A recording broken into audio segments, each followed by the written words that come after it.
Salmos 31, 32, 33 e 34. Salmo 31, o salmista nos convida a confiar. E a melhor forma de mostrar nossa confiança é dependendo do Senhor. Depender de Deus envolve muito mais que uma expressão verbal. Depender de Deus envolve estar comprometido com Deus. Verso de número 5, ele diz: nas tuas mãos eu entrego o meu espírito. Estou colocando minha vida em tuas mãos para que o Senhor cumpra em mim a tua vontade. Esse salmo também é profético, porque Jesus disse estas palavras na cruz: Pai, em tuas mãos eu estou entregando o meu espírito. Faça a tua vontade na minha vida. Estevão também, quando estava sendo apedrejado, ele também disse estas palavras. Então, que nós possamos aprender com esse Salmo 31, entregar completamente a nossa vida. Algumas pessoas entregam parte da sua vida, parte do seu tempo. Servir a Deus implica estar totalmente governado por Deus. Quando oramos, venha a nós o teu reino. Nós estamos dizendo isso, governa sobre minhas ações, sobre as minhas emoções, pega o barco da minha vida e toca o remo da minha vida e cumpre a tua vontade em mim. Salmo 32, o salmista expressa a alegria que ele sentiu quando ele foi perdoado pelos seus pecados. Então, o pecado de Davi estava trazendo angústia à sua alma, estava trazendo dor. Então ele disse: eu confessei, eu não encobri, eu não guardei, eu confessei os meus pecados, eu me arrependi e agora eu me sinto bem, porque eu sinto que o Senhor me perdoou. Em outras palavras, ele está dizendo: o perdão de Deus traz alegria à nossa alma. E arrependimento nas Escrituras também não envolve apenas confissão, é confessar e deixar. Jesus disse isso à mulher adúltera: vá e não peques mais, ou seja, vá e pare de viver pecando. Tem pessoas que pegam por hábito todos os dias dizer: me perdoa pelos meus pecados, me perdoa. Isso acaba virando um hábito. Não há rendição, não há quebrantamento, não há arrependimento. Então a receita é reconhecer, confessar, arrepender e deixar o pecado. Salmo 33, o salmista faz um convite a adorar a Deus pela sua criação. Ele reconhece aqui, recitando Gênesis capítulo 1, ele diz: pela palavra do Senhor, verso 6, todas as coisas foram criadas pelo Espírito da boca de Deus. Verso 9, ele falou e tudo se fez, mandou e logo tudo apareceu. Então Davi está aqui convidando as nações: olha, reconheça que quem criou o céu foi Deus e quem criou a terra foi Deus, não foram outros nomes, não foram as divindades criadas pela mente humana. E no verso 12 ele diz assim: então, uma nação, quando reconhece isso, que Deus é o Criador e que se rende a esse Deus Criador, ela é uma nação abençoada. Quantas nações levantam seus monumentos, levantam seus ídolos e atribui a eles adoração? Essas nações estão debaixo de maldição. A nação brasileira é uma nação cristã com quase 87% de cristãos, mas, infelizmente, temos vivido dias em que as leis dessa nação estão indo contra os princípios da palavra de Deus. Que Deus tenha misericórdia da nossa nação. No Salmo 34, ele vai listar os benefícios, como é maravilhoso estar debaixo do governo de Deus. Ele está listando aqui o que é que Deus faz, como é que Deus age sobre a vida do ser humano e desta nação que se rende ao Senhor. Ele diz, verso 7, o anjo do Senhor acampa-se ao redor daqueles que o temem e os livra. E ele convida no verso 8, vem provar, vem experimentar que o Senhor é bom e o homem que nele confia é um homem bem-aventurado. 1 Pedro, capítulo 5, verso 8, diz que Satanás, ele anda ao derredor, procurando a quem possa tragar. Mas ao nosso redor está o anjo do Senhor. O Senhor está conosco. E o verso 19, ele diz, olha, o justo tem aflições. Ele não romantiza a vida desse justo, dizendo que ele não tem problemas. Não, ele tem problemas. Mas ele também declara, o Senhor o livra de todas. Salmos 35, 36 e 37. Salmo 35, segundo os teólogos, esse salmo possivelmente foi escrito quando Saul estava perseguindo Davi para matá-lo. E Davi então ora a Deus dizendo, Senhor, estão levantando falsos contra mim, estão me perseguindo, estão querendo me matar e eu não fiz nada. Não é que Davi estava aqui dizendo que não era pecador, que não era falho. Agora, aqui nesse salmo, ele sabia que a perseguição era injusta, que o risco de morte que ele estava correndo era mediante falsas acusações. Saul estava acusando Davi de que Davi estava querendo tomar o seu trono, e isso não era verdade. Então, Saul estava perseguindo Davi por pura inveja. Então, esse salmo é um dos salmos imprecatórios, que é quando o salmista expressa uma dor tão grande na alma que ele pede a Deus que vingue os seus inimigos. Ele diz, sejam confundidos, envergonhados, e, na verdade, não é o que nós hoje oramos. Hoje nós temos o conhecimento da graça, do amor de Deus e a lei de Deus expressa em Mateus 5 a 7, que é o chamado Sermão da Montanha. Jesus nos ensina a orar por aqueles que nos perseguem.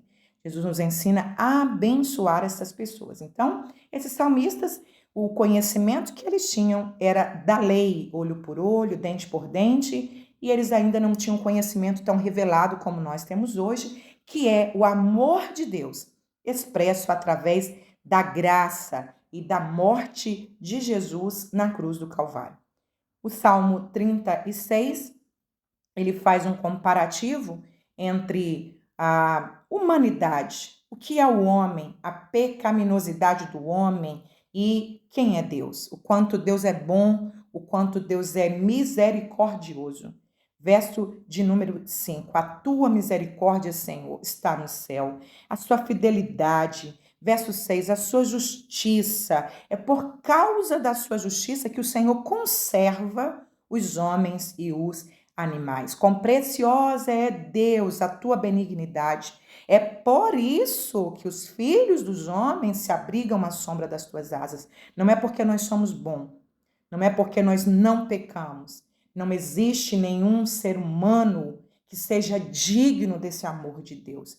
Nós estamos vivos é pela misericórdia do Senhor. Que o orgulho não ache espaço no nosso coração.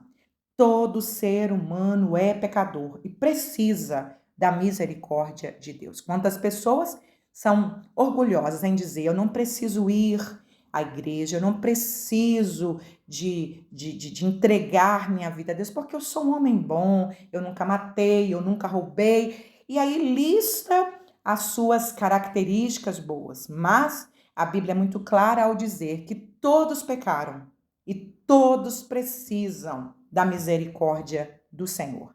Salmo 37 é um salmo maravilhoso. Ele mostra também esse contraste entre os bons e os maus. E quantas vezes o bom, ele olha para as pessoas más, sendo abençoadas, tendo uma vida próspera, e elas questionam isso. Então o salmista diz, não tenha inveja das pessoas que praticam a iniquidade. Embora pareça que essas pessoas estão sendo abençoadas, haverá um juízo de Deus para estas pessoas. Então, ele disse assim, verso 4, deleita-te no Senhor, tenha prazer no Senhor, e ele vai conceder o que deseja o seu coração. Verso 5, entrega o teu caminho ao Senhor e confia nele, e ele tudo fará. O importante é você entregar a sua vida ao Senhor E as consequências dessa entrega ao Senhor, elas vão acontecendo como um resultado a longo prazo. Verso de número 23, os passos de um homem bom serão confirmados pelo Senhor. Apenas se entregue, apenas se relacione com Deus. E, ao longo do tempo, a lei da semeadura é severa. Aquilo que o homem plantar, isso ele vai colher. A justiça de Deus virá, tanto para os bons quanto para os maus. Então, o salmista convida: confia no Senhor e deleita-te, tenha prazer no Senhor e esquece a prosperidade dos ímpios. Deixem os ímpios com Deus. Salmos 38, 39 e 40. Salmo 38 é um salmo penitencial, um salmo de pedido de perdão por causa dos pecados, uma oração de arrependimento. Aqui, Davi diz que, por consequência dos seus pecados, ele está doente, ele está sentindo dor, ele sente que o seu pecado está como uma chaga, cheirando mal, perturbando, abatendo a alma dele. Embora nem todo sofrimento seja consequência do pecado, muitos pecados, eles como consequência trazem sofrimento. E isso é um ato pedagógico de Deus. A Bíblia diz que o Senhor corrige os seus filhos, porque ele os ama, assim como um pai dá uma varada no seu filho quando o seu filho erra, para que o seu filho não erre novamente. Deus, o nosso Pai Celeste, também ele nos disciplina dessa maneira. Então, há nações, por exemplo, que estão sofrendo por causa de pecados. Nações profanas, irreverentes, que se escarnecem de Deus. Essas nações também vivem consequências por causa dos seus pecados. Sodoma e Gomorra sofreu consequências por causa do seu pecado. Então aqui ele está pedindo ao Senhor. Na ira, lembra da misericórdia. Então, durante esse castigo, seja misericordioso. Durante essa consequência, seja misericordioso.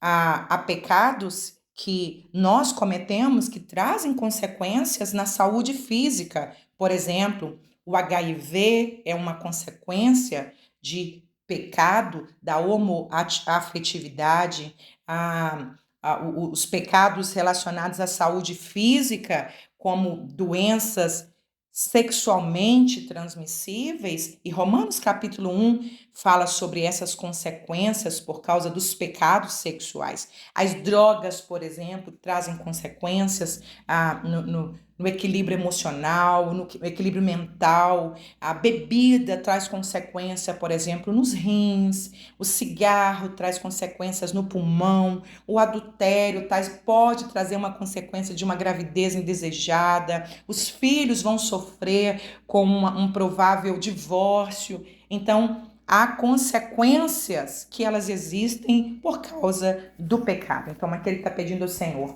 tenha misericórdia de mim na hora destas consequências como castigo pelo meu pecado. Salmo 39, o salmista pede ao Senhor que ajude-o a refrear a sua boca. Ele está dizendo aqui: Senhor, não me deixe pecar com as minhas palavras. Existem pecados que nós cometemos que não implicam em ações propriamente ditas, mas em palavras, por exemplo, a mentira, a murmuração, a calúnia.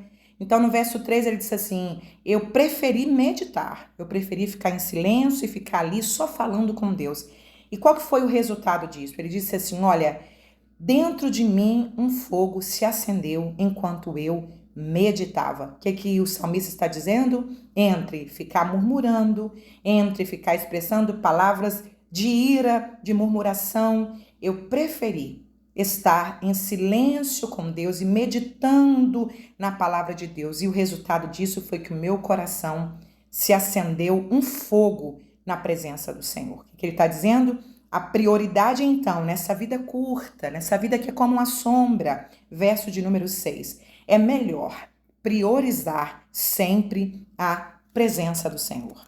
Salmo 40, O salmista expressa o quão é maravilhoso esperar no Senhor. Mas esperar no Senhor envolve ter paciência. Então ele diz no verso de número 2, eu esperei e ele me ouviu. Então ele está aqui testemunhando de uma bênção que ele recebeu. E ele diz, por causa disso, eu agora tenho um novo cântico, eu tenho uma nova canção. Por causa de uma vitória nova, eu tenho uma canção nova, eu tenho uma expressão nova na minha boca. E eu vou contar. E quando eu contar, muitos temerão e confiarão no Senhor. O salmista está nos ensinando aqui, esperar e esperar com paciência. E isso envolve um fruto do Espírito em nós. Ter paciência não é fácil. E quando nós perdemos a paciência, nós passamos a agir com as nossas mãos, segundo os nossos próprios critérios. Então ele disse assim, e eu esperei, ele me atendeu e agora eu vou testemunhar. Fiz disso uma canção e eu vou testemunhar.